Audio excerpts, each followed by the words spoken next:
G'day boys and girls, welcome back to a big episode of the Carnage House Productions. Today I've got with me a military man, a newly established author, and a man currently on the campaign trail for the Australian Conservatives, Riccardo Bosi. How are you? Outstanding, thanks Dougal. Why don't we, before you begin, we have a very Trump sympathetic audience, one of the only Trump sympathetic audiences in Australia. Why don't you tell us about your new book, Greatness Awaits You, the 5 Pillars of Real Leadership, and tell us the dedication. Sure. These are words that I found in a 1952 edition of Encyclopaedia Britannica, and I think it's apt, and I'll read it in full, because I think you'll like it. The heroes of history and poetry may be cruel, violent, self-seeking, ruthless, intemperate, and unjust, but they were never cowards. They do not falter nor give way. They do not despair in the face of almost hopeless odds. They have the strength and the stamina to achieve whatever they set their minds and wills to do. They would not be heroes if they were not men of courage. This is the very meaning of heroism, which gives the legendary heroes almost the stature of gods. This book is dedicated to President Donald J. Trump, 45th President of the United States of America, who in time will be known as one of the United States' most heroic presidents. And I thought that summed up the Big Don perfectly. Big Don, it does. Well, thank you very much for that. Boys and girls, we're going to return to the book at the end and see what Riccardo has written in it. But to start off, I want to talk about the Australian Conservatives Party. Now, this is the party that was started by Corey Bernardi. When he split off from the Liberal Party, and it was a split that was kind of founded in ideological grounds, if I'm correct. Why don't you kind of run us through the foundation story of the Australian Conservatives? Sure. It was a long time coming because the Australian polity had been drifting left for decades.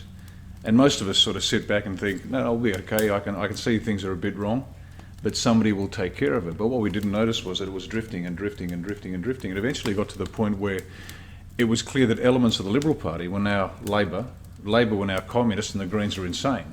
Right. And so it's not so much that Corey left the Liberals left Corey.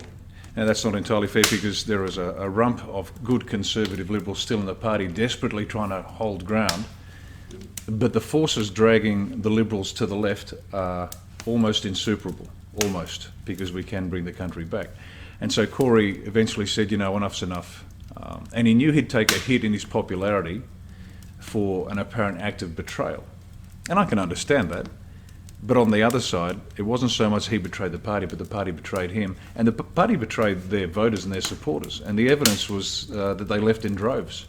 The membership just didn't turn up with their donations. They didn't turn up with their time. They had to pay people to hand out how to vote cards. So that's evidence that what Corey did actually struck a chord, not with everybody, but with enough. And so the principles that Corey was trying to defend were classic liberal Menzies type principles, foundational issues that have stood the test of time. A mum and dad make the best family. Now it's not the only family, but it's the best family. On a 93-point checklist of how kids do best, a natural mum and a natural dad do best. Our Christian Judeo heritage, the very foundations of what we think is normal and natural is that. And yet people think that we can do away with that, and they are just naturally good people. Everybody thinks they're good people because they're born good people. It's not true. They were born in a society, and somebody quite rightly said, Australia and the West is running on the fumes of Christianity, and it is. Because if you look at any of the civilizations or political structures that have removed Christianity from them, Nazism, communism, Islam, they're all murderous societies. It attracts the basest instinct of men. Men have two parts. We have the animal and the divine. And you see what happens when you remove the divine from our foundational thoughts. So this was the foundation that Corey was hanging on to. And he wanted to hang on to that and give everyone a place to go that still believed in these foundational issues. Okay. I would tend to agree with you, Mr. Bernardi, but what would you say to the idea that kind of these nice Christian societies or Judeo-Christian societies that we like might have only been around for the last 200 or 300 years, while Christianity's been around for 2000? Would you still say then that Christianity is an essential piece of a good society, considering the fact that some of those older societies weren't very nice? Societies are never nice. That's the point. People think that you've got two choices here: the noble savage, Rousseau's noble savage, or the Hobbesian world where life is brutal and short. Well, I've lived and worked in enough places where life is brutal and short, and it's just nothing like Australia. We're the aberration here. Australia and the West is not normal. If you take a global picture. Well, what do you think is it about Christianity that might make a society that people like to live in? Really simple. And you know what the enemy fears most by what they attack most vigorously. And the two things that the socialists and everybody else wants to attack is the natural family and Christianity specifically. And now why is that? It's a really good question. And the answer is really simple. Because in Christianity, every one of us, everyone out there, every one of you is worth exactly the same as the man or woman next to you. Exactly the same in God's eyes. So if everyone is of equal value, then life is intrinsically valuable. And if life is intrinsically valuable, then they can't attack it. But what they want to do is they want to remove that issue that life is intrinsically important in and of itself. It doesn't matter who you are. There's no slaves, there's no kings, you're all equal. And so and here's the danger, and this is where people don't see the danger. It creeps in. They're very subtle, the socialists, and we'll talk about that later. There are 5 threats facing the country, and socialism is one of them. But they're very, very clever, because if they can convince us that they can take our property, which they have, and they can take our liberty, which they have, and the last one is they can take our lives, and they do that with full-term abortion. And this is now legal in Australia, in Tasmania, Victoria and Queensland. Full-term abortion up to the moment of birth is legal. Look it up. Don't believe me. It's frightening. You're paying for it. So they can take life at the beginning of life, and they can take life at the end of life with euthanasia. So if they have some sort of utilitarian approach, then life is nothing. And so if your property, your liberty and your life can be taken by government, what's left? Nothing. Not very much. I think you're going to be preaching to the choir today. Good. We love some small government talk, some limited government. On the Australian Conservatives website, I think it's the first principle is limited government. And when you talk about liberty and freedom, what is it you mean by that, and why do you think that's important? It comes back. There's a nice segue from the last point. The government's authority comes from us. And when I do my talks, it's quite revealing. There's a young barmaid at an RSL where I did a talk, and she said, "But I'm just a barmaid." And I said, "No, you are the authority from which the government derives its power." Now, these are words she's never heard before. She is the authority. It's her money and her vote that puts somebody like Morrison or Shorten into power. Now, Morrison and Shorten, there's nothing special about them. I met these people. They're actually not people that have round to dinner is the nicest way I can do it. Right. But they are nothing special. They are just somebody that's got your money and your vote. And the question is, why do we keep doing it? Why do we keep sending these people back? It's nuts. But authority and small government is your question. Authority is derived from each individual person. And that's a revolutionary concept, because for most of human history, a king or a queen has ruled by divine providence. And somebody said, hang on a minute, each one of us, a Christian virtue, each one of us is intrinsically valuable, and authority for government comes from the people, not the other way around. Socialists and our current political class believe they are special, authority comes from them, and we just meekly turn up for our work assignments, and well, it's not true. So small government means we take as much power from the government as possible, we allow people to become as self-reliant as possible, and there's practical things we do, like tax. Give everybody a tax cut, reduce taxes to the absolute bare minimum to run what the government should run, and leave people alone to do what they want. You want to help out Jacko and Norell out there who are working 2.5 jobs trying to save for a house, put their kids through school and just have a decent life? Give them a tax cut. Stop giving money, $91 million to Hamas. Insane. $500 million to some tiny Great Barrier Reef organisation because, Malcolm said so. It's insanity. The money's there. Australia's as rich as can be. It's got everything it needs to be a genuine powerhouse. Despite our small population size and terrific geographic size, we could be a genuine world power. We could afford everything. So small government, get government to do what they are intended and designed to do and what we authorise them to do. The US, for example, limits their government constitutionally. And we don't have that. but I can understand the attraction of telling the government what they are allowed to do, and everything else resides in the hands of the people. So small government means self-reliant population, and government does what it does. It's supposed to do best. Protect the military, our sovereignty, for example, the rule of law, enforcing contracts, hard, measurable, practical stuff. Okay, fantastic. I like what I'm hearing. Two of the biggest expenditures that the government has these days would be on public education and healthcare. The free marketeers would suggest that both of those things would have, in healthcare and education, would have better outcomes for the people if they were totally privatised. Now, I haven't made up my own mind on those two questions. What would your response be for public education and public healthcare? Okay. Let's say the free marketeers, the absolute free marketeers, are right. They're not, and I'll explain that why in a minute. But let's say they are right. Just to transition from point A to point B, you're dealing with lives and livelihoods. You just can't turn off the tap and say, look after yourself, folks, it's up to you. That's just insane. We're a sovereign nation. We're not inputs to somebody's economic model. That's part of it, but we're a sovereign nation. And once again, the power comes from the people. So if you wanted to transition to a more self-reliant model where the people are more responsible for their healthcare, that means money, and more responsible for the education of children, and that means money, that's fine, but you need to transition in a measured way that brings everybody with you so you don't lose people.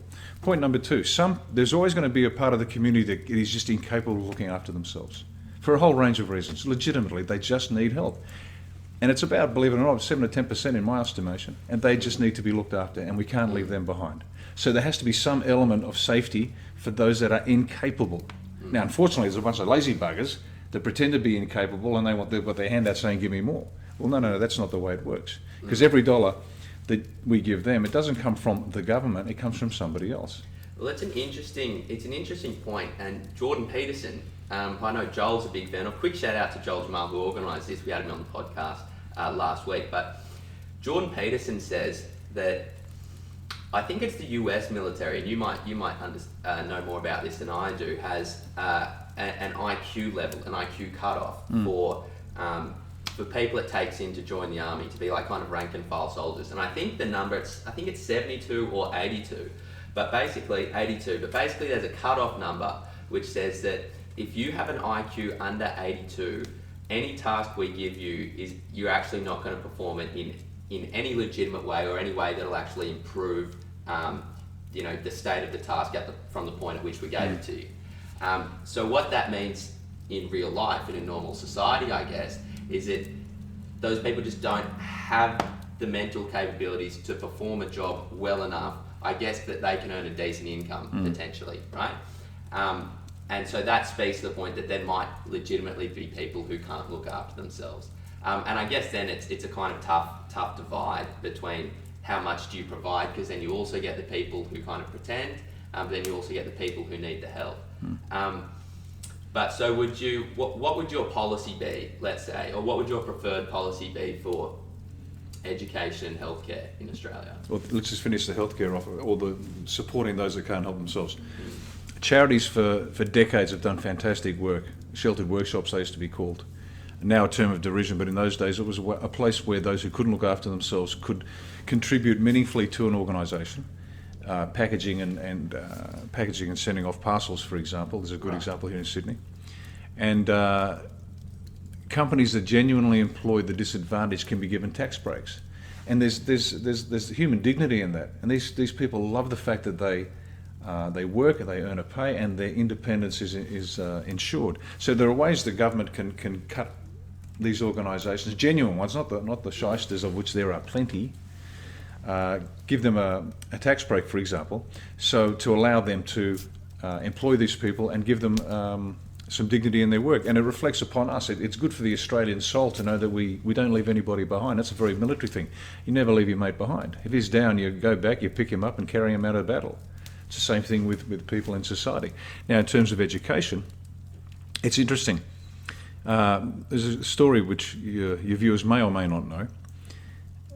Most of the education in Australia was originally religious education, and then Henry Parkes decided, we should have public education. But it was never intended to replace private.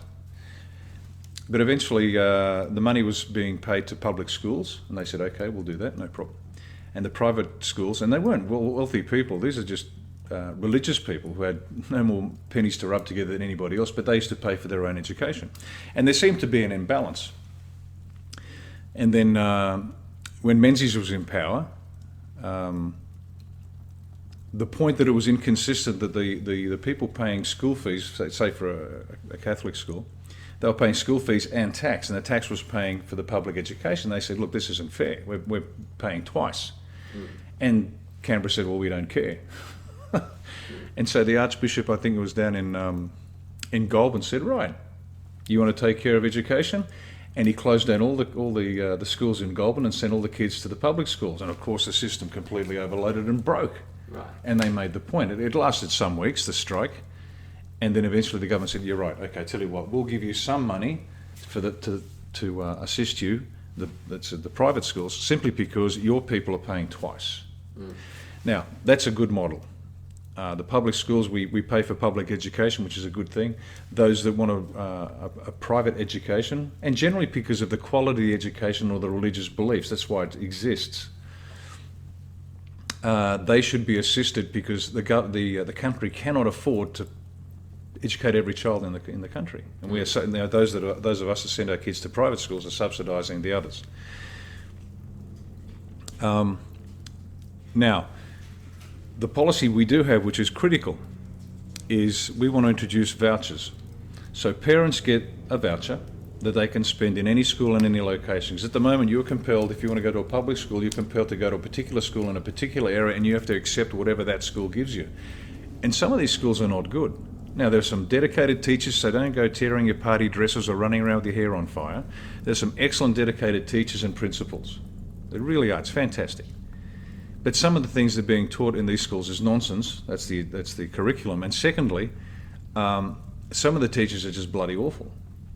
And parents, I'm in this situation now, I'm looking at some of the schools and thinking I need to send my kids to additional tutoring because the schools can't manage it. So if you give each individual a voucher, then the parent can choose the school. Now here's the marketplace entering into education, because a good principal with good teachers will attract like a magnet a ton of people that want to turn up. And so they turn up with their voucher. Instead of it going from the government to the school, it goes from the government to the parents. They turn up, the principal says, wow, we've got 100 more kids this year than last year, we've got the money, we can build more facilities. And the school that isn't delivering quality education, and it's hard and measurable, there's nothing ideological about this. You know, kids in Kazakhstan can read and write better than our kids. They can add up better than our kids, there's something wrong with that. If you can't produce the results, you fail. And so that school starts to lose its child population, the student population. Mm-hmm. And so something has to be done about it, so they need to fix it. So this is the way the marketplace can solve the standards of teaching in Australia, reward those who can, and penalise those that just aren't, they're taking money under false pretences. Well, I think that's a great idea because it would introduce competition, and I think that would generally elevate the standard of education.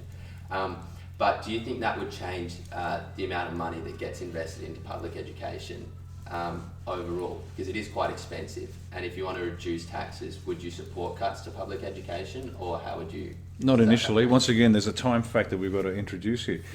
If philosophically we are spending too much on education, if we are, then we need to reduce it. I don't think we're spending too much or too little. I just think it's badly spent. Okay. So the first thing we need to do is make sure we start getting better results, and then we get to see where where we're short and where we're over. But the first issue is results. Let's get the vouchers out, let's see who performs, let's get the standards up, and then we can redirect the money we've got. Because the money at the moment, they keep saying, give us more money, and we give them more money, and what happens? Standards drop. Look, think about it. The teachers' union, they're involved in curriculum. Why? A teachers' union is there to protect the teachers. It's nothing to do with curriculum. Do they have the skills to do to advise a curriculum? Of course they do. But their primary interest, and it should be, is to protect the teachers. But the curriculum in the hands of the unions is insane. It's completely insane. Because the union's perspective will be less hours, more money, or fewer hours, more money. That's not the purpose. We want kids that have an objective capacity to read, write, to think critically, to function in the world as well-balanced adults. Yeah. One final question on this is just that I think tax cuts would be great. and I'm attracted to tax cuts, but with tax cuts, you usually have to accompany them with spending cuts, right, to pay for it. Absolutely. Have you identified any areas where you would Foreign like to see affairs. spending cuts? Foreign affairs. Absolutely, foreign affairs. We need a foreign affairs budget that directly protects Australia and her interests. $91 million to Hamas does not protect Australia and her interests. It's kowtowing to the Islamists, to a terrorist organisation. Oh, there's plenty of money there, and foreign affairs would be one. Social security is another, because we know that there's a massive rorting going on with social security. It's our single biggest problem. Are there investigations? Yeah, a few. Nothing substantive. But that's where the rorts are happening. Social security. And this isn't, once again, just so we're clear, this isn't cutting current entitlements, which may be cut later or may be enhanced later. It depends on how we're looking at it. But the current, it's a black hole. And I challenge anyone to describe in detail exactly where the money's going, because they don't know. Well, there was the policy. I can't remember exactly the details, but where people who are on social security were given like a special card, and that card said that you can't spend this at, like, it wouldn't be accepted at like an alcohol shop. You couldn't use it to buy cigarettes. I think you could only basically use it to buy groceries and that's right. Maybe a couple of other things. Is that something like that you would like to see? I think it's a fantastic idea. And then underneath that, there's a deeper problem. I remember, this was when I was back in Adelaide, the northern suburbs of Adelaide. There were sort of second, third, by now probably fourth generation unemployed. And I was assisting a recruitment firm, and they were attempting to get people out of long-term unemployment and into the workforce. And there's one young bloke there, mid-20s, married with a child, his mother living at home. And he turned up late one morning and said, "Oh, look, I have to leave. I can't do this program anymore." And we asked him why. And he said, "Oh, my mother's giving me grief." She said, "You should be at home helping your wife out just like your dad helped me." Because he was unemployed, and the granddad was unemployed, and the grandgranddad was unemployed. So that's normal for them. So you can't say to a kid like that, "Imagine the pride you'll feel when you get your first paycheck." And he's go, "What the hell are you talking about? I've never had a paycheck, Dad never had a paycheck, and Granddad never had a paycheck. We just went to Centrelink, as it's now called. It was called something else earlier, and we got our money, and we did nothing for it." See, unless you pay for it, you don't value it. It's human nature. If you get it for nothing, it must be worthless. If it's extremely expensive, well, I value that. So yes, it's not just the money, it's dragging these poor folk who have been consigned to economic slavery out of that and getting them out of long-term unemployment. And that can be uncomfortable for some, but that's the way we've got to do it. Riccardo, why don't you tell us about bursting the Canberra Bubble? What do you see as the Canberra Bubble? What do you think it would take to burst it? Previously on the Carnage House, we have like a little segment where we jump to conclusions and then we defend it at the end. In honour of the wives and girlfriends, we jump to conclusions without evidence and we maybe defend them at the end. One of my conclusions was that we should move the capital from Canberra to Penrith, and Alexander, my older brother, then said we should. He partly supported it, but said we should move it to the Tanami Desert. In kind of the similar vein of bursting the Canberra Bubble. Now, what's your identification of the bubble and how to fix it? Well, I've had one addition to that. I'd move the ABC. I'd sell the Ultimo buildings, because they're worth a packet, and that can help retire debt, and we can move them into rented accommodation in Lakemba next door to the mosque. Yeah, fantastic. I think it'd be great to see Tony Jones and his bride turning up to work there every day. But on a serious note, what am I saying that is serious? The Canberra Bubble. When Corey talks about the Canberra Bubble, the people down there are so insulated from the consequences of their decisions that they make them and smile and move on. And it's infuriating. Just down here, every day I'm in traffic. I'm paying a $10 toll for the privilege of sitting on a 15-kilometre car park. Yeah. And I don't get cranky at the other cars. I don't get cranky. I get cranky at the Prime Minister and his predecessor and their predecessor and the predecessor, because of the nonsense. They make a decision in Canberra because it suits their numbers. It's a Ponzi scheme. And then down here, the state has to deal with the consequences of it. Yeah. So they keep pumping people in, and it's insane. They are immune from the consequences of their decisions. So there's a couple of things we need to do, and go to the website if you want the detail. But things like term limits, no more professional politicians. Absolutely. Bill Whittle, one of my favourite US political commentators, said you could go to the phone book and pick out 150 random names and they'd do a better job than the current collection of shysters we've got down there. because it's a gravy train. Now, there's a handful of exceptions to this rule, but the role of politicians is to get in, funnel money from the taxpayers' pockets to their mates, and then after 5, 10 years, 20 years of doing that, they get out and they get a job with Megacorp. And that's the role that they play. They have no idea of the consequences of their decisions. So term limits, the super fund, the gold-plated super funds, no. You look after your own super like everybody else. Why special case for politicians? You should go in and do your work, get compensated adequately for it, and then you get out like any other job. There's a degree of, it's a vocation, there's a degree of selflessness in this cause than in other jobs. But I can tell you what, I spent 24 years in the army, and there's a whole lot more selflessness going on there for a whole lot less money. And our pollies could take a good leaf out of the ADF's book and look at the conditions under which they operate and the service they give. Nothing special about pollies. Okay, one interesting point before we move on to the military. Sure. Is that actually when the Harbour Bridge was built, you go on the Harbour Bridge today, especially at peak, it's bumper to bumper, right? It's like Chinese drip torture, the way you sit there and slowly move, especially if you're in a manual car like I am. But when the Harbour Bridge was actually built, it was built to actually have a second deck underneath. So that when traffic reached peak capacity like it has today, they would just put the second deck in and cars could go on the second deck. Now the problem was that once it got time to put the second deck in, the bridge's the kind of structure wasn't strong enough to support it. But the thing I take from it is that forward-thinking government planning, which you just don't really see today. You just see this kind of how do I win the next election, or how do I not get the next news poll to go against me. And so I'd love to see that forward planning. I just thought it was a pertinent point on the traffic because that affects me every day. Yeah. Just on that, sorry to jump in, but forward planning under Sydney right now. The canny Scottish engineers that did the tunnels for the railway, we have kilometres of tunnels down there unused. Really? They planned ahead, and they're all under there. Wow. So we haven't had forward planning since Bradfield, since and we can talk about Bradfield. He planned a series of dams from the Tully River in the north all the way down to green central Queensland, and we can continue it down to green New South Wales. And my wife came up with a couple of good ideas, put some micro whirlpool electricity generators. Each one can generate enough electricity for a small town. Here's an environmental policy for the Conservatives.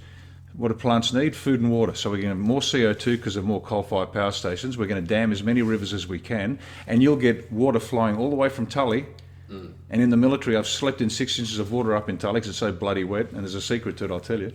But the water gets all the way down to the harbours in South Australia, so everybody gets the water they need. The boaties get it as far south as Adelaide, or south of Adelaide, and all the farmers get as much water as they need. It's doable, they just don't want to do it. And just on that, I know you didn't ask the question, but let me throw this one in for free. The greenies, whenever you put a policy up, they go, oh no, don't worry about the cost. No, the cost, don't worry about the cost. It's think of the children, think of the trees, think of the walrus. And the one policy they say cost too much is damming the rivers from Tully and south. And they go, oh no, we can't do it, cost too much. Really? You know why? Because they know it'll put them out of a job, because there'll never be another drought in Queensland, never be another drought in New South Wales. And we've got the money and we can do it now. And as I say, you put the generators down there, you got hydroelectricity all the way down. And then they say, oh, what about Aboriginal artefacts? Oh, dear me. Great. Subsurface dams, they've got them. Reservoirs, they build them overseas already. It's all doable. There's no evaporation. It all works. It can all be done. Well, we love that. We love thinking outside the box, and you heard it here first from Riccardo Bosi of the Australian Conservatives. But it would be, I would get a lot of angry messages. I would get a lot of angry messages if I just skipped to the military question without talking to you about the CO2 plant food comment. Sure. Do you have? I'm very happy to admit there's a lot of things I don't know about. Sure. I haven't made up my mind on climate change, partly because there are members of my family who are some very famous climate change deniers. But I was kind of raised in a school system which has climate change as kind of an accepted truth. The UN very much accepts climate change as kind of a truism, and with that the kind of flow-on effect is that CO2 is we want less CO2, not more, is kind of the environmental instinct that at least a lot of the listeners would have. What would you say? What would you say to that? And what would the climate change policy be of the Australian Conservatives? None. We don't have one because anthropogenic global warming is complete nonsense. The surface temperature of Mars is rising. Do they have a lot of cows farting or heavy industry there? No, it's called the sun. And we have cycles. This is quite nonsense. This is one of the warmest period in the cyclical human history. It's going to get freezing cold in about 5,000 years. But this is quite normal. This is nothing we're doing. This is like a flea deciding that it's affecting the cow. It's not doing a thing. You've been lied to. I'm sorry, but you've been lied to because I'm old enough to remember the Ice Age scare of the 70s. We're all going to die because of the Ice Age. It's just action, reaction. They just create drama. They lie to us. They are lying. And the moment you mentioned the UN, goodness me, let me give you a UN story. I was up in Newcastle, and this used to be the beating industrial heart of Australia. Mines, steel, heavy industry. You know, we were so self-reliant. There was work and there was productivity and value and money and schools and art and everything that comes from a good Western industrialised society.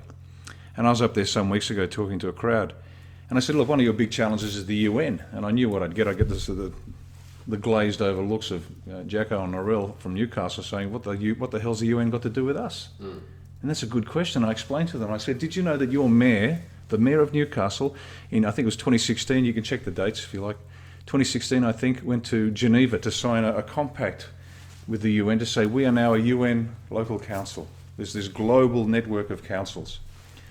And then the UN representative came to Newcastle and he signed a document in Newcastle. It's all in the papers, you can look it up. And they're now going to donate something like $500 million over 10 years to the university to establish a climate and disaster relief capability. And that's very exciting, except that doesn't provide work for Jacko Norell and their kids. Doesn't provide for the schools. The university does well, but they don't. And then the Lord Mayor, and bear in mind there is no constitutional role for a council, a local government council in Australia. It's a fictitious thing that was created to collect rubbish. And here they are, the UN is bypassing the federal government and the state government, going straight to this unconstitutional body. And this unconstitutional body proudly said, our city's strategic plan, and everyone's got a strategic plan, is lifted directly from the United Nations. And those cowards in Canberra and the cowards in Sydney say nothing about the abrogation of responsibility for the leadership of the country. It's going straight from the UN to the Newcastle City Council. And these people in front of me were horrified. The UN is lying to you. The UN is run by, and here's some background for you kids, the largest voting bloc in the UN is called the OIC, the Organisation of Islamic Cooperation. 57 member states, and they run the UN. They say we're voting on this, and that's why Israel gets kicked in the ghoulies, once a week, every week, for human rights abuses, where you've got Saudi and Qatar and Bahrain and all these other countries stoning adulterers, rape victims basically, throwing gays off buildings, and they're on the Human Rights Council.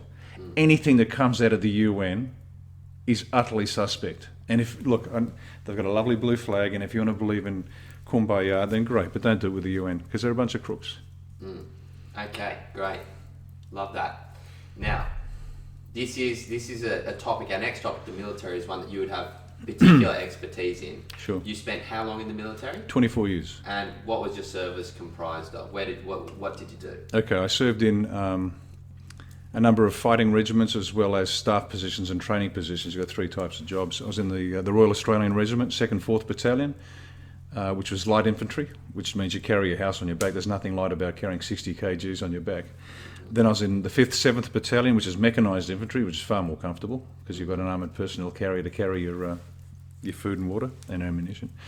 I also spent time in the Special Air Service Regiment in Perth, one of the Special Ops regiments, and also the 1st Commando Regiment. Okay. As well as stints in Army Headquarters Special Operations, I was in the Combined Joint Task Force Kuwait as the Australian Liaison Officer and National Commander. We had an SAS squadron deployed over there, so I worked to the US General. That was exciting.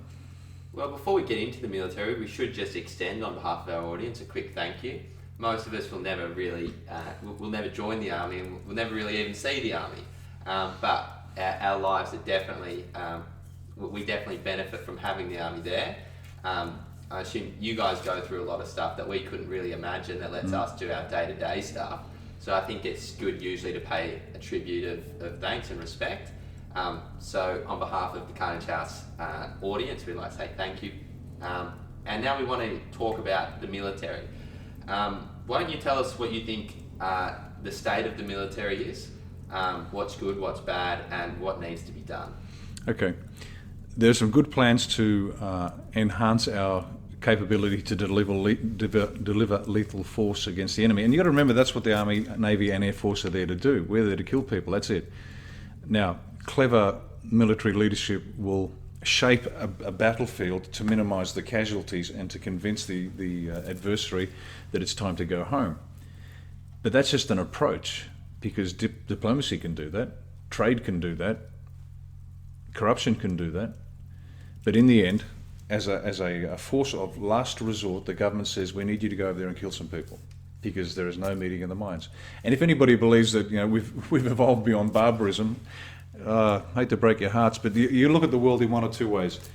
War is the period between peace, or peace is the period between war. And if you look at history, peace is the period between war. This is a brutal competition, has been since Cain killed Abel. That's what life on this planet is. You've got to fight to survive. Now, in Australia, we're a bit like the dodos. The dodos became extinct because they had no natural predator, and they had no idea what a predator looked like. And the Portuguese sailors turned up on the island, the dodos wandered up and gobbled at them, and they just grabbed them by the neck and ate them. And in no time they were extinct because they could not identify a threat. Now, extended periods of peace will do that to you, but when you've got a government and a mainstream media that won't tell you what's going on, you think life's fine. Well, it's not. And your audience, I'm hoping, is very, very savvy, and they get their news from somewhere other than the ABC. Mm-hmm. And they know there's slavery going on in Northern Africa. You know, the Muslims are running the slave trade all over again. Did it for 1,400 years. That's still continuing. You know, girls are getting raped in Pakistan and they get stoned for adultery. Mm. You know, this sort of nonsense. Let me quote my favourite American philosopher, Rocky Balboa. And I love this quote, and it's a ripper, because whoever writes it, it's not quite Shakespeare, but geez, he's bloody close. And there's this scene where, Rocky's talking to his boy who's whining about how Rocky's comeback's going to cause him some embarrassment. And he says, and I hope I can get this right, let me tell you something that you already know. Life ain't all sunshine and rainbows. It's a mean and nasty place, and it'll beat you to your knees and keep you there permanently if you let it. You mean nobody's going to hit as hard as life. But it's not how hard you can hit. It's about how hard you can get hit and keep moving forward. How hard you can get hit and keep moving forward. That's how winning is done. Now, if you know what you want, then go out and get it. But you've got to be willing to take the hits. Now, unfortunately, what we've got in Australia is a population that's not willing to take the hits, and a government less likely to do so. So all they do is they don't win. Leadership's about winning. The purpose, it's in the book. Free tip. The purpose of leadership is to win, and we've got a government that just manages decline, manages failure. We concede. Well, let me tell you what the rest of the world thinks about that. They laugh at us, because what we think is an act of compassion, they see as weakness. It's brutal out there. It's not nice. So the Defence Force has to be ready to deliver this lethal force on the say-so. But it has to be real and it has to be hard. The importance of deterrence cannot be underestimated. And the only way we do that is to have a Defence Force which is militarily intimidating. That means everybody to our north and east and west looks at us and go, don't touch the Aussies, because we'll cop a flogging like we did last time. And that's what we want in their heads. Because there's not nice people over there. You know, turn the other cheek isn't part of any other religion, I can tell you. And so they're nasty, and we've got to be hard back. Now, having said all of that, there are parts of the Defence Force that are developing capability very, very well. We're putting some high-tech stuff up. That's great. But what's undermining the military, and this is the cowardice of the air marshals, admirals and generals, in allowing the the soul of the military, what makes us different from civilians, basically, to be eroded to the point where it doesn't matter anymore. You know, the pink fingernail nonsense, the calling people by different pronouns at the Defence Force Academy. It's insane. You know, I said it once before, if someone's going to be offended because they were called he or she, they're not optimised for warfighting. I mean, if that's going to send them around the twist, then they don't want to go into combat. And you don't have to experience it, no, just read any book. It's nasty, it's hard. And so we're being betrayed in the worst kind of way, because the damage being done to the soul of the military is harder to fix. If they buy us the wrong piece of kit, diggers are great. They'll always find a way around the general's shortcomings, always has been the way. But if they destroy what makes an Australian soldier a hard, tough person to beat, then we're in real trouble. And the ADF needs to be cleaned out. The hierarchy has sold out. There's not a bollock amongst them. So you'd go through and clean them out, would you? That's what you would like to see? You betcha. And I got asked this question the other day. What would you do? And I said, that's easy. I'd go see President Don and say, Don, I've got a request that you might be able to help me with. I need a good 4-star Marine, one that knows how to kick ass and take names. And we're going to give him a 5-year contract, and he can be the chief of the Defence Force, and he's going to re-establish what used to be a professional Defence Force. 5-year contract, clean it out. Get them refocused on winning wars.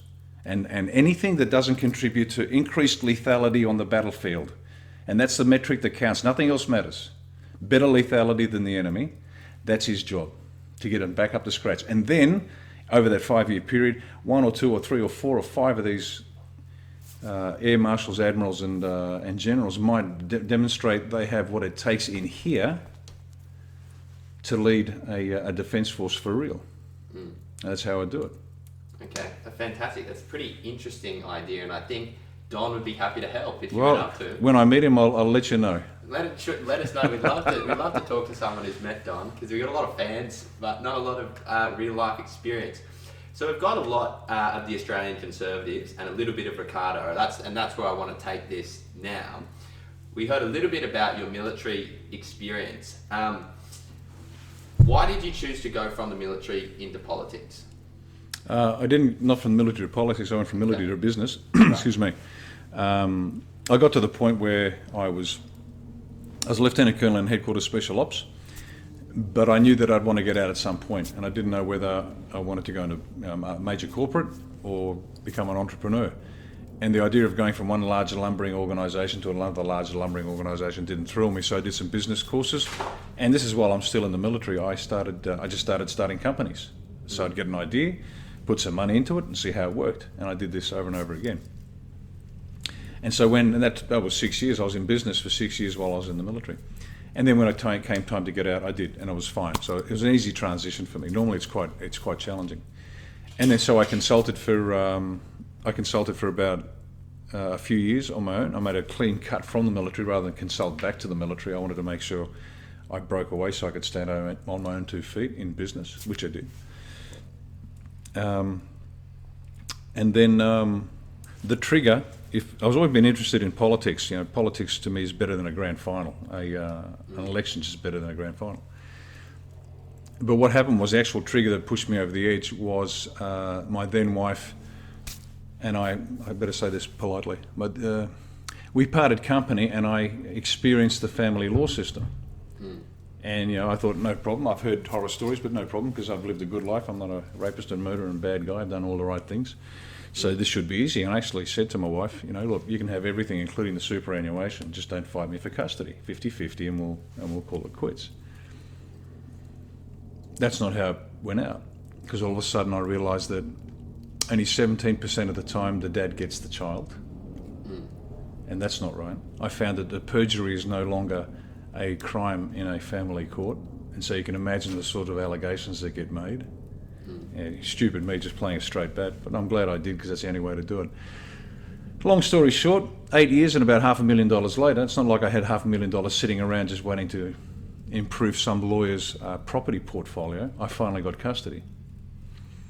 And get this, I'm overseas, I'm in a Muslim country, it's a non-Hague convention, so there's no extradition, and I'm the father, and I got custody. But 8 years of the family court convinced me that the country I thought I was defending was no longer. The injustices being created by bad governments, exploited by, I've got to be careful here, certain members of the judiciary and the legal profession. Opened my eyes to a whole world. Australia wasn't the place I thought it was. And if people actually saw behind the curtain, they'd be horrified. They'd be there with torches and pitchforks ready to string up every politician they could see, and judge and cop. And I'm not talking about the people at the bottom, I'm talking about the elites. You got the political elite, you got the judicial elite, you have the constabulary elite, you have the media elite, and they think they're special. They genuinely think they're special. You've got judges that describe themselves, we're a new breed of progressive judges. They don't want to apply the law, they want to make the law, but they haven't got the testicles to stand for election. They want to do it from their bench. Well, I've got news for them. Stick to doing your job or you'll pay the price. Same with the coppers, the commissioners. Do your job or you'll pay the price. Because this nonsense about the elite running the country, those days are now finished. There's a new sheriff in town. And I'm not going anywhere. Win or lose this election, I'm here for the next 40 years to fix the country. I took an oath a long time ago to defend Australia. That had no expiration date. Now, just because I'm no longer in uniform doesn't mean my desire to see this country, and here's my definition, this is what I'm working for. And every word is carefully selected because it's pregnant with meaning. Australia is a sovereign, self-reliant Western democracy, which is economically powerful, militarily intimidating, politically free, culturally vibrant, and socially cohesive. And every policy that comes across my desk, I run through that filter. And if it helps achieve that, it's in. And if it's to the least degree pulling away from that, then it doesn't get in. Sovereign nation, what does that mean? We don't bow to any foreign nation, including the UN, if it's not in our interests. See you later, it's not going to happen. Not going to happen. Economically powerful. We have to be so economically powerful that people come to us begging for deals. Multi-trade deals are rubbish. Bilateral's the only way to go. We get reciprocity, we'll do deals with you. We don't have reciprocity, go somewhere else. There's a big world out there to do business with, big markets. Our government has intentionally set ourselves on we're bent over a barrel with China, where we have to do what China wants. Now, I've got no problem with the Chinese. Well, I do. Some of their practices are a little abhorrent. But real life's real life. But if it doesn't meet that criteria, then it fails. If it meets that criteria, then that's the policy we're going to run with. But honestly, Australia is stronger than it's ever been before, genuinely stronger. Okay. So the Australian, you've said you want to do this for the next 40 years. Yeah. Okay. And so the Australian Conservatives are running 2 candidates for the New South Wales Senate at this election. Correct. Is that correct? So Sophie York is number 1 on the ticket, you're number 2. Correct. What do you think your chances are of being able to get a seat at this election? If you look at it conventionally, near zero. But we've been running a canny campaign because a startup party that has no money, no resources, and no time. So we've had to do things a little unconventionally, which suits me anyway, being a special ops guy. Because conventional wars, you've got battalions and brigades and divisions murdering each other, and special ops, we send 5 guys around the back and shoot the boss in the head, and the job's done. So we've been doing a bit of a canny special ops, let's say. So if you ask any pundit, they say we've got no chance. I think we've got a very good sneaky chance of getting one in. So if we get Sophie in, that's fantastic, and that'll be the beginning of the crack in the system down there. And you would like to continue to run as an Australian Conservative regardless? Oh, absolutely. Oh yeah, this war's not over. This is not like Call of Duty Black Ops where you die 50 times, respawn, and then turn it off and walk away. These bastards are coming after us 24/7. There are 5 threats facing us: China, Islam, socialism, the globalists, and the pan-national corporations like Google and Facebook. They are genuinely destroying us. Different reasons.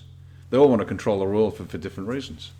China for national, they're pursuing their national interests, which I don't blame them. They're pursuing their national interests. Good on them. Islam, because it's an ideology they've been pursuing for 1400 years unbroken. Well, in fact, the caliphate only ended in 1924. So from the time of Muhammad in 622 to 1924, there's been a caliphate on the planet. So this is a temporary break for them, but they're doing it for ideology. The globalists, because they're just sociopaths. They just think that they can see that they can run the world better than everybody else. The corporations for a profit, nothing wrong with that. And the socialists because of their ideology. But I don't blame any of them. That's like, a soldier blaming the enemy for being the enemy. No, you don't blame the enemy for being the enemy. That's who they are. That's why you call them the enemy. I blame Canberra. I blame Morrison. I blame Shorten. I blame Gillard. I blame Rudd. I blame Turnbull. Because from my perspective, these guys have sold us out. They are facilitating the destruction of the country. And what evidence do I have? Well, let me put it to you this way. You've got Dusty Yari, who was giving tip-offs to Chinese donors that his phone was being bugged, and then everybody in the media and the parties go, oh, well, he's just a young man, he made a mistake, he paid the price. No, that's an act of treason. He's a freaking adult. At the age of 22, I had 30 soldiers under my command, and this guy's an Australian senator, and he gets on the slap on the wrist. Give me a break. I'm no conspiracy theorist, but something stinks. And then you've got Andrew Robb, former Liberal minister, goes away with, I've had mental problems, and then he retires on an $800,000 a year pay packet. Then you got to the Chinese, and then you got Paul Keating, recently said that we should clean out the security services to make them more friendly to China, and he's working as a director on some Chinese corporation. Now, there's no evidence of corruption. I'm not making allegations of corruption, but something stinks. So I don't blame the 5 threats. They're the threats you have to face, but I blame Canberra. Because unless we clean Canberra out, to get back to your very first question about the Canberra bubble, what we've got to do, clean them out. Just clean them out. Start voting for people you know, like and trust. Don't vote for parties.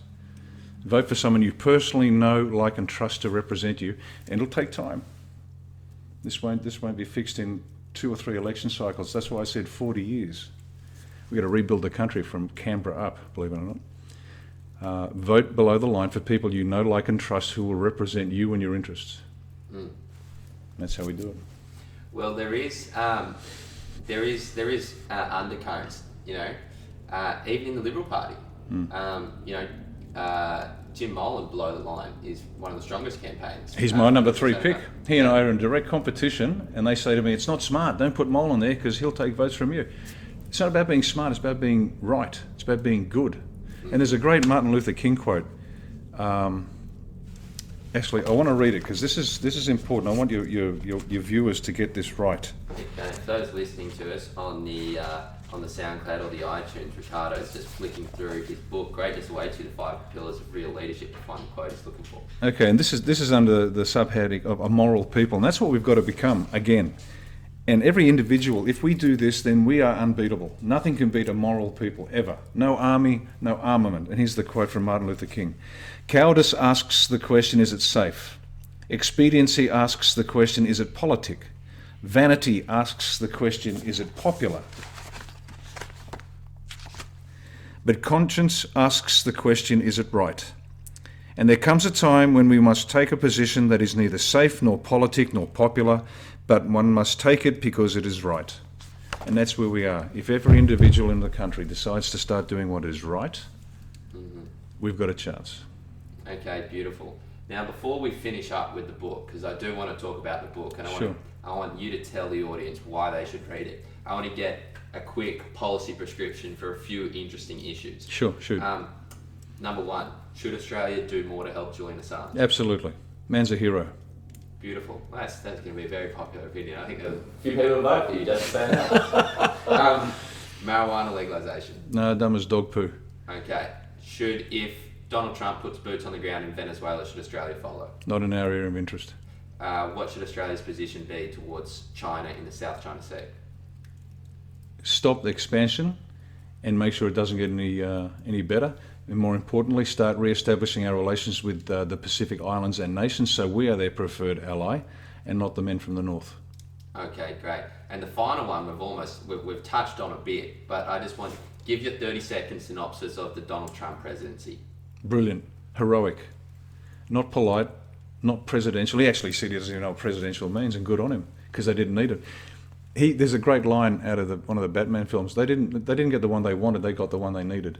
There's no other man in history that could have done what he did, because he is exactly what he is. And the more they said he was wrong, the more I knew he was right. In fact, we made a few $1,000. We put a lazy 1,000 down on him being elected, and we got it because we knew it was going to happen, because this was his time and place.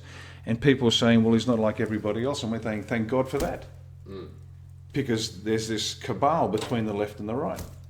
It's like the crime families in New York. They're both criminals. They're just, who's going to get the sticks, the controls for the next 3 years? No. The numbers coming out of the US are brilliant. Hispanic employment up, black employment up, food stamps down, all the economic indicators in a real practical human sense, quite apart from the stock market and the NASDAQ, which are going through the roof, but those hard human things, is doing brilliantly.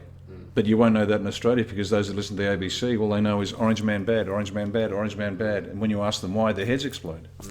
Well, it is absolutely true that, Donald Trump now, as far as I'm aware, is at a 50 or 51% approval rating. Yeah, he's over 50%. Which is absolutely fantastic. But if you were to have another president who had done the same economic management, they would be, the media would praise them to a totally different level. They would probably be given a Nobel Prize in economics, and correct. And that they would probably be remembered as the best president in history. And so we do love Donald. I don't know how well he'd fit in the Conservative Party in terms of his personal morality, but I think his policies would kind of line up to some extent. But let's finish with Greatness Awaits You, the 5 Pillars of Leadership by Lieutenant Colonel Riccardo Bosi. First of all, what are the 5 pillars, if you're allowed to give that away? Absolutely. It's like you're building a house. First you put the slab down, and that's the foundation. It's not one of the pillars, it's one of the foundation. And the foundation in any relationship is trust. And leadership is a relationship between the leader and the led. So the foundation, the slab, is trust. That's why it's chapter 0. It's not chapter 1, it's chapter 0. Right. Then the first pillar is your character. And the key word here is courage. It's not being nice, it's courage, because I can guarantee, and this isn't me described the man who knew everything, Aristotle, right? Because courage guarantees everything else. You can be the smartest guy, it doesn't matter. If you haven't got the courage to think, say, and do what's got to be done, you won't achieve a thing in your life. So character, and the key word there is courage. The second pillar is your capability. You've got to know your job. And knowing your job has a couple of parts. There's the skill and the will, and then you've got to know people. So there's the actual technical stuff, you got to know people. Because relationships, leadership is a relationship. There's a great quote. People ask me, how do you get into an elite level of anything? Well, having been in an elite level of special ops, I can tell you. There's always one special secret that you need to know. Now in business, elite business people know the secret, and David Rockefeller Senior knew this, founder of Standard Oil and philanthropist. He said, the ability to deal with people is as purchasable a commodity as sugar or coffee, and I will pay more for that ability than any other under the sun. So the ability to deal with people, to lead people. So there's the richest guy on the planet, and what's he looking for? The one quality? The ability to lead. And that's why it's critical. So forget whatever technical skill you got, that's great. Be the best movie producer, be the best mechanic, be the best accountant. But when you're running a company, the skill you need is the ability to deal with people, which is leadership, and that's the second one. The third one is your invention. You've got to come up with something new. You've got to see the world and not just copy what everybody else is doing. You've got to come up with something new. Now, the secret here is, if you're not naturally inventive or creative, or you can't see the next best thing, that's fine. Just get somebody on your team who can. And that's how you've come up with and it's a great story with that. If we've got time, I'll tell you. But the third one is your invention. The fourth one is their empowerment. So now finally we're talking about the people that you want to lead, and it's all about empowering them. And the last one is you. So the foundation is trust, then it's your character, your capability, your invention, their empowerment, and you. And what people will notice is it's all about you. It's not about the people. When I consult to companies on leadership, which is what I do for a business, invariably they'll say, can you teach us how to get them to do what we say? And I just smile, I go, yeah, well, let's fix you up first and make you such an attractive leader, they'll be dying to do what you say. Does that are we okay with that? And that's the way you do it. It's not about barking orders. And you won't get any military-style leadership in this, because military know nothing of leadership. They know a lot about command. Command is the lawful execution of authority, but leadership comes from here. And here's my definition, we'll finish with this, and this is key, because I've worked with a lot of great leaders, and there are a lot of excellent definitions out there, but they're all inadequate. They'll never quite make it, so I had to come up with my own. And I've been in this game for over 40 years. And I finally came up with a definition I liked, and it's this. A real leader is one who uses nothing but what they are, to unite many to achieve good. And every word is very carefully selected. So it's not, when I was a colonel, and I'd say, fellas, here's my plan, what do you reckon? Oh, no worries, Skipper, she's a ripper. Well, of course they'd say that. Because I can hire them, fire them, I can reduce them in pay, I can lock them up, and I've done all that in my career, I've had to. But when you're nobody other than who you are, and you say, here's my plan, and people go, great, let's go, boss, now you're leading. That makes sense? And the second bit is you've got to unite people, and the third bit is you've got to achieve good. There's got to be a moral quality, otherwise it's not leadership, it's something else. Okay, well, thank you very much for coming on. I'm sure the guests appreciate it, I appreciate it, I've had a great time. Good luck with your campaign, sir. Good luck with the book.